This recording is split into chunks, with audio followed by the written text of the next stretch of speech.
I am continuing my zodiac series. Today we are going to be talking about Gemini on a thematic karmic level. So if you have a Gemini sun, rising, moon, Mercury, Venus, Mars, you might relate to this. Basically any prominent Gemini placement. So it's not just for the Gemini suns. Before we get into it, feel free to like and subscribe if you enjoy my content. I have my link to my website in the description if you would like to book a reading with me. I offer a lot of different types. I also have an email list going, so if you sign up for that, you will receive exclusive discounts and promotions and little astrological insights. Okay, let's get into it. So I love Gemini very much. I love it on a thematic level. I have a lot of Gemini loved ones in my life. I think Gemini is one of those signs similar to Scorpio and Pisces where it gets a lot of hate. You know what I mean? I don't want to say it's jealousy, but there's something fishy going on, and we're going to debunk some annoying stereotypes in this video about Gemini and try to spread some light and insight on why Gemini maybe has some of these unfavorable stereotypes attached to it, and maybe we can promote empathy for the Gemini babies in the world. Okay, so I really want to start with childhood for Gemini specifically. I want to open the door immediately for empathy. So as a child, Gemini children, people with prominent Gemini energy, they're very curious, they're very intelligent, they're very smart, they're very observant, they're very they're like little voyeurs, basically. They're watching everything, and they can be kind of parrots in a way. So they can repeat and mimic a lot of what they see. They're social chameleons, and that's the thing that a lot of people don't like about Gemini, but that is the thing that, don't get me wrong, it can be agitating sometimes, but that is the thing I love probably most about them, is they're they're socially equipped. They're capable of, shifting a little bit based on who they're around. They're highly adaptable. They're a mutable sign after all. They're fluid, they're just able to kind of bend to what the situation calls for on a social level. And I don't really think there's anything wrong with that. It could get into tricky territory, but we'll get into that a little later. So that's very much the Gemini child, very adaptable, very curious. Now, a lot of the times, because Gemini is such a mental sign, it's not uncommon for people with prominent Gemini energy to grow up in homes where emotions are not really prioritized. So your academic performance might have been what was most prioritized. The mental connection between the family might have been what was most prioritized, or at least what was most emphasized.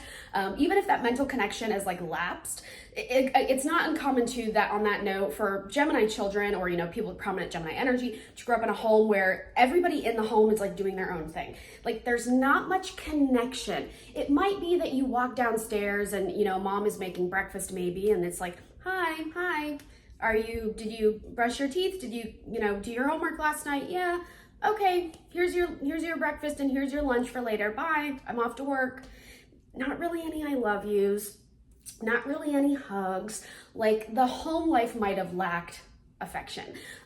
Even if there's conversation, even then the conversation might be kind of like small talk almost. And when the child with prominent Gemini energy tried to express themselves, whether it was, say an opinion of theirs or show off some artwork that they made or express dreams and desires that they have, it might have been rejected or turned down or not met with the proper validation. Oh, mom, or dad, whatever, look, I made this painting. Do you like it?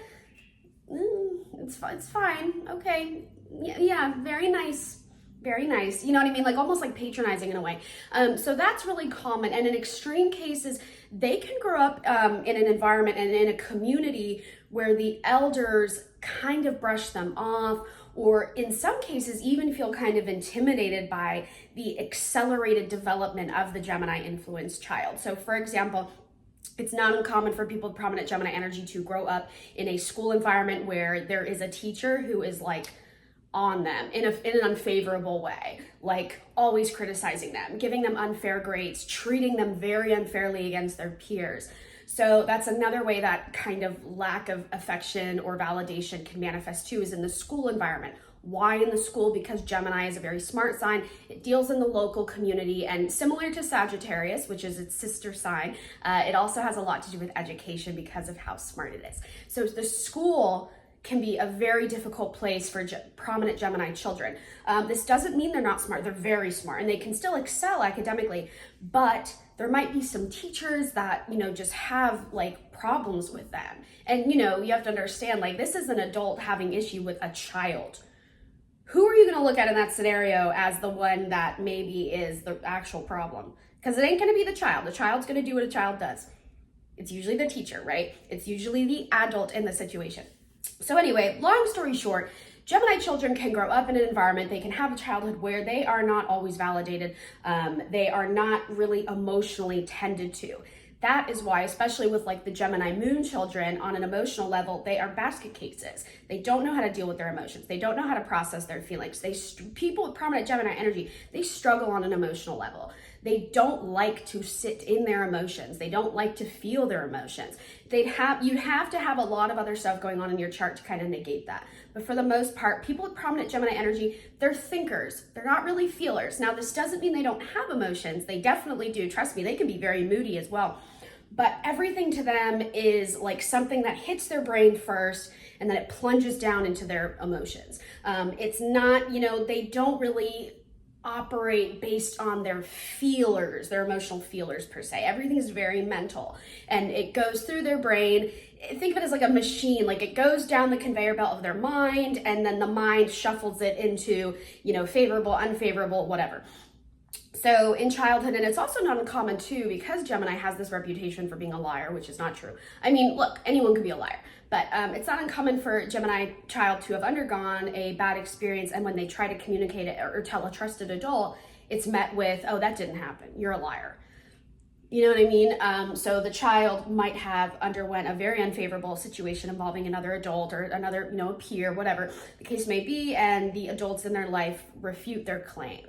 And that's a way, and this can go back to like refuting their emotions, denying them of their emotional validation. And that's where Gemini can pick up on that ability to lie, to shapeshift, to be adaptable. They have to adapt to every situation and they have to kind of mold who they are to every situation because they don't know how others are going to react and respond to them. So they tailor themselves to make sure that they get the appropriate response. Like, oh, around these people, I can't really say these things. Around those people, I can't really do certain things. Around those people, I can't really wear certain things. They're going to tailor themselves based on who they're around because that is what they had to do to survive. They had to be mute around that certain teacher. They had to be fun and perform for their friends. They had to lie like a fly to their parents. You know, a lot of children with prominent Gemini energy, they can be really rebellious, like a tiger being let out of a cage. They sneak out at night. They hide things from their parents. They are chatting on the internet with strangers. Like they're doing some weird stuff as a kid because they don't have anyone to talk to. And that's another thing is that Gemini influence gets bored so easily. It requires a lot of mental stimulation.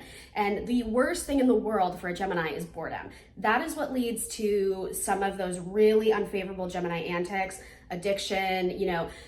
When it comes to that fast-paced mental energy that Gemini has, when they get older, they reach a certain age where certain vices become very interesting. You know, that boredom can lead them to illicit substances in order to get a response, in order to feel stimulated, in order to get a kick up. So a lot of people with prominent Gemini energy, they have addictions to caffeine, nicotine, uppers, anything that's gonna help them stay elevated in their mind and also help them maybe not have to feel so bad on an emotional level. So they're looking for things that stimulate their mind to keep them going. It's kind of like a survival tactic.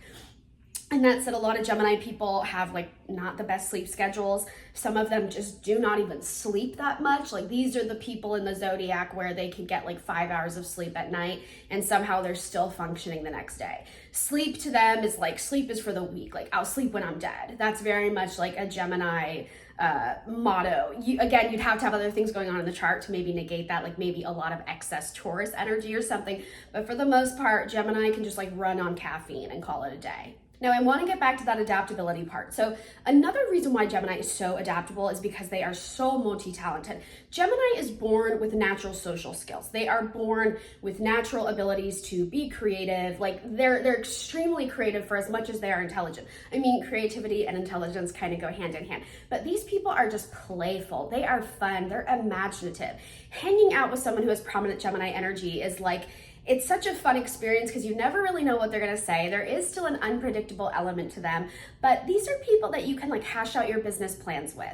These are people that you can concoct lofty fantasies with.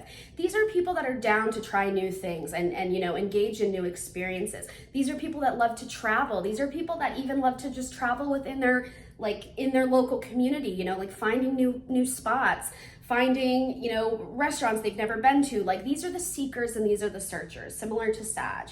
And these are also the people that, like, if you go on a trip, they're going to have a really nice itinerary. They're not as free-flowing as the Sag. Remember, Gemini is Mercury ruled. There is still some organization here. Some Geminis can be type A. It's not always like a type B thing. Some of them are type A and they can be really neurotic. Another thing to note here too, Gemini, because it's so of the mind, a lot of the times they have mental health complications.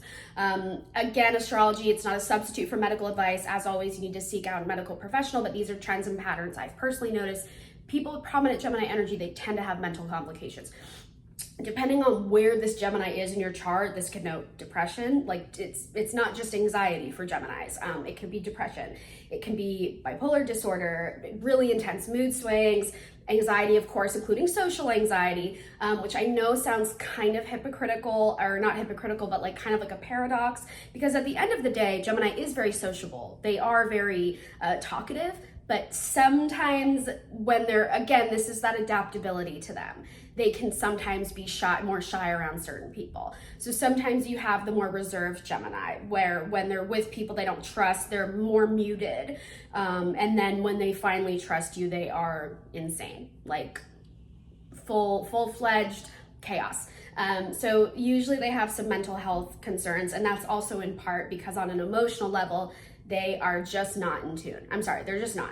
Every sign has its pros and every sign has its cons, and that is a really big con for heavy Gemini people. They're not in tune with their emotions, and they try to intellectualize them and they try to blame them on a lot of other things. But they don't ever really just stop to feel them. Like, sure, you can know where the emotion is coming from, but that's not always enough. It's not always enough to go, well, I know that I feel this way because that person said something to me. Okay, great. Congrats. You identified the reason why that emotion has spawned for you. But how do you process that emotion? What do you do after that? That's the part they're not very good at, okay? And they can also have like obsessive compulsive behaviors and disorders. And in extreme cases, they can have personality disorders. I know that seems almost like a joke, because there is that, you know, stereotype that Gemini people have multiple personalities, but I'm being completely serious. Some of them can have, think of it as like increased risk of having like having some type of personality disorder. Again, this is not inevitable, and astrology is not a substitute for medical advice, okay? So I don't want you, if you're watching and you have a lot of Gemini, I don't want you to feel like, oh my God, I have a personality. No, that is something you have to see your mental health professional about. These are just, again, trends and patterns I've noticed. So that is where that adaptable nature comes into play. Sometimes that adaptability, again, is a coping mechanism. And that's when, of course, you have some of those mental health concerns. Now, because Gemini is so varied as a sign, they really are, they're very varied. They're multi-talented, they're versatile, they're dynamic. This is tricky in adulthood because they can have too many options. Gemini's a lucky sign, all right? They really are very lucky. They get away with a lot. Like, they are the type of people that can like go speeding 100 miles down the road and the car next to them is like going 80 and that car gets pulled over. Like, Gemini is kind of like gets away scot-free, you know what I'm saying? But this kind of sense of almost invincibility is really, really tricky in adulthood, as is the, you know, having multiple options. The problem with this is that Gemini rushes a lot into decisions. They're very impatient, they're very impulsive. And this can have unfavorable consequences when they're an adult, when it comes to like serious lifelong decisions, like choosing your major. Okay, that's a very serious decision for school. Choosing your partner, that's another really serious decision. Choosing the timing when it comes to having a baby, choosing where you want to live. These major extreme decisions are something that Gemini heavy people can really struggle with because they have so many options and the options are overwhelming to them. So sometimes, they might just pick what feels most, oh, well, that just seems like the greatest option. They don't always think through their decisions, basically. They can, and for some people, prominent Gemini, this looks like settling for what's most convenient. For some, it looks like reaching a little bit too far, like you're not just there yet. It's like someone trying to reach to the high shelf. They really want, those cookies that are there, but they don't have a step stool yet. You know what I mean? They're not really quite there yet. And rather than wait, they're going to try to climb the counter and then they're going to fall. That's kind of what I'm saying is like you have some that just, I'll settle for the cookies on the bottom shelf, I guess, but I'm not going to like them. And they're going to give me a tummy ache and that's going to suck. Or I'm going to, clobble, whatever that word is, my way up to the top shelf and get these cookies and fall. And then I don't even get to eat them. And I'm just as miserable as the person who got the cookies from down below. So that can happen in their life where they can make decisions that they have to go back on. And that's because in part Gemini, it's Mercury ruled, it's a cyclical sign, it's fast paced. There's a lot of redos, there's a lot of revisits, especially for the Gemini people that have maybe a Mercury retrograde, Venus retrograde, Mars retrograde, a retrograding Gemini planet, Jupiter retrograde, that's another one, Saturn Gemini retrograde. So there's a lot of redoing potential here. Now, the good thing is because Gemini is lucky, they can get out unscathed and they can just try again. You know what I mean? And sometimes it's like, all right, no harm, no foul, whatever. So you do get second chances. So if you maybe don't make the best decision the first time, you get more chances. So that's like a major benefit. We all make mistakes. But Gemini can kind of make their own mistakes, even though people around them are like, maybe don't do that. Or all signs are pointing to not doing that. Gemini people can sometimes make their life harder. I don't know why they do that, but they do. Their decision making is a little crazy, but they do get a second chance. And the social component of people that have prominent Gemini energy, that kind of that interjects on everything in their life. Their marital life, they're more likely to marry someone very stimulating, very talkative, very intelligent. Their friendships, they're likely to have a lot of different friend groups. They don't shy away from being friends with people who are different from them, being friends with people that they don't even really understand. Like they're just open-minded in that way. They're willing to be around people who they don't necessarily always see eye to eye with. They're open to being around people who have very different lives. Again, even if they don't understand them. Gemini values knowledge and education almost more than a lot of other things in life, along with connection. I will say that. Education and knowledge and social connection are like on par with the things they value most in life. So they're going to seek out social connections that educate them, that have life lessons to teach them. And it's kind of just the spiritual way of being a Gemini. And this is also going to impact their work life. They tend to choose careers where there's a lot of socializing in their professional life, where they have to talk to a lot of people on a daily basis. Counselors, therapists, working in public relations, being a lawyer, working in an office setting where you just have a lot of things you got to do, working on social media, working in media as a whole, working in TV, working in radio, being a journalist, careers that require you to communicate. Gemini being fun and playful, they love the arts, they love entertainment, media is so important to them, pop culture, they're walking little trivia babies, you know what I mean? Like they know everything about everything. And people do say that they're like jack of all trades, master of none or whatever, where like they know a little bit about everything. I think we're undermining Gemini a little bit in that regard. It's true to an extent where they do know a little bit about everything, but there are some things where, that obsessive nature of Gemini, they can develop fixations on certain topics and they can, come to know them very, very well. Another thing I will say in defense of Gemini is just in being so creative, they can be great manifestors. They really are. They know how to see something in their mind. They know how to envision it. A lot of them could be clairvoyant or clairaudient, where they hear messages, they see visions, and this is what helps them manifest. They're magical. They have magical fingers, which Gemini rules over. So everywhere they go, they're sprinkling magic on everything. They're brilliant, brilliant manifestors, and that's in part because because they're so lucky. They get away with everything, so to speak. So, you know, they just know how to have a vision for what they want in life and achieve that. And I will say, they will know when a certain decision or a certain path in life is not lining up with maybe some of the ideas they do have for themselves, some of their visions, because they will probably feel kind of lit about it. For Gemini, you know, they have to feel really good about something, like in their mind, essentially, in order to trust that it is going to work out. They have to see it. They have to like see it visually in order to believe that it can be okay. You know, hope and optimism is important for Gemini. Again, they oppose Sag, the sister sign. Optimism is huge here. They do have intersecting qualities. Okay, that's like everything I can immediately think of. Let me know in the comments if you resonate with this or if you have a Gemini loved one. I hope that this maybe helped you a little bit. And you know, going back to what I said earlier with like parents and elders and just growing up in an emotional environment that's like, some Gemini prominent people have attachment issues and commitment issues and intimacy issues. But that's not really a surprise. Okay, let me know in the comments what you think. I hope this made sense. I feel like it was very wordy, but that's super on par for Gemini video. I, again, have my website in the description if you would like to book with me. I have an email list going, and feel free to like and subscribe if you enjoy my content. Mwah.